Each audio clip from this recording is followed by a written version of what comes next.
And I'm Alexia Rocho. And our topic And our is topic is about about the the Mexican Mexican Revolution Revolution of of 19. 1910. Okay. We will explore pivotal moments in it and how they shaped the rights and responsibilities of the citizens. We're going to see their struggle for independence and their rights. The Mexican Revolution lasted from 1910 to 1920. It was defining moments in the history of Mexico. At first, it started as Asking what rights people should have and what responsibilities the government and citizens should uphold. exactly right. To understand why the revolution started, we have to rewind a little and go back to the 19th centuries. For over 3 decades, Porfirio Diaz was the ruler of Mexico. It was a period of economic modernization. So the country was trying to get its money up, not its money up. But it was extremely unfair and it was unequal. Richer people got richer and poorer people got poorer.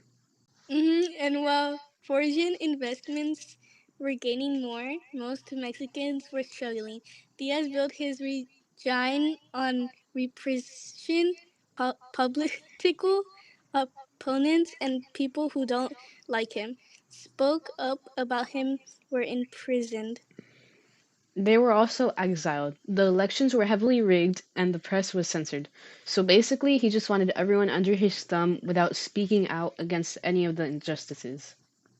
Yes, but in 1908, he made the mistakes of telling a journalist in an interview for the Person's magazine that he would allow free elections.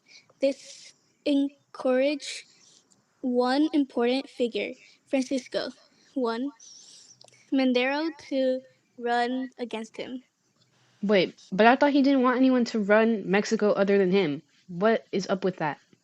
Well, when Madero gained more support, he had him arrested, which is odd since he shouldn't have allowed free election if he was just going to be a sore loser anyway.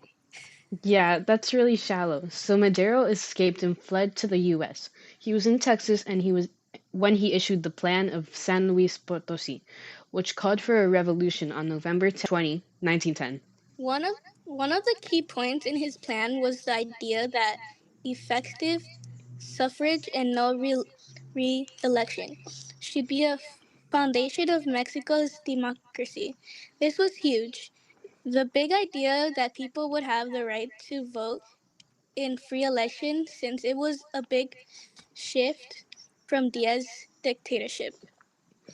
The plan argued that it was the people's responsibility to rise up and overthrow tyranny, and they did. Leaders of the revolution like Emiliano Zapata and Pancho Villa supported the views and rallied behind Madero.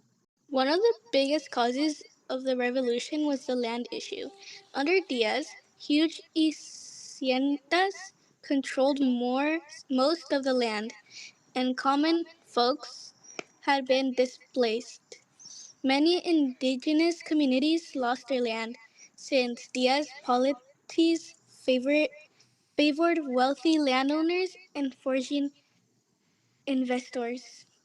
Right, and that's when Emiliano Zapata pulled up. He led communities in Morelos and demanded land reforms. His famous slogan, Tierra y Libertad, Life and Liberty, encapsulated the essence of the struggle. In 1911, he issued the Plan de Ayala, which rejected Madero's leadership and called for land redistribution. Zapata started the land forest and water that the landlords, citificos, or bosses had usurped will immediately pass onto the into the possession of the town or citizens who have the corresponding title to these properties. He wasn't just talking about land as a property, right? No, he saw it as a right. People should own and control the land they live on. But this also forced the responsibility to the government to fairly distribute the land and prevent monopolization by the elites. And let's not gloss over the labor struggles. Workers face horrible conditions, low wages, long hours, and no legal protections. The government prioritized business interests over the workers' rights. The revolution forced labor rights into the national conversation. Workers demanded protections and rights. The revolution eventually led to a new constitution in 1918. It was one of the most progressive ones in the world at the time. It gave the rights the people had fought for. Yippee! So it declared the land belonged to the people, established workers' rights, made education free and public, and helped with women's rights in the country now? Yup, it was a huge win for the revolutions and the social justice they fought for. But it wasn't perfect. The land reform was still slow. And even though it was written that workers had rights, some employees low key just ignored that for a while. Well, how did the revolution impact modern day Mexico? We can still see echoes of the revolution. Labor, union, and indigenous groups still fight for their rights to keep them and to get more because still nothing is perfect and there will always be an injustice. So the revolution proved that rights are earned and have to be fought for, and even after they're gained, we have to make an effort to uphold them? Exactly. Democracy, labor rights, and all of these things require constant struggles. If people don't demand their rights and don't constantly remind people of them, they can be taken away like how they are right now with the ICE raids. So what can we learn from the Mexican Revolution? Well, first, rights are earned. Second, governments must make an effort to keep these rights in action. And third, citizens have a responsibility to know and stay engaged with their rights, whether through voting, activism, protesting, or organizing. The revolution paved the way for Mexico to be fairer, but justice is never really completely resolved. So we have to keep educationing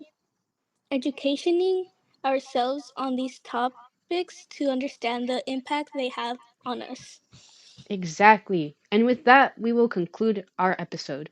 Thanks Thanks for for listening listening to to Echoes Echoes of of Revolution. Revolution.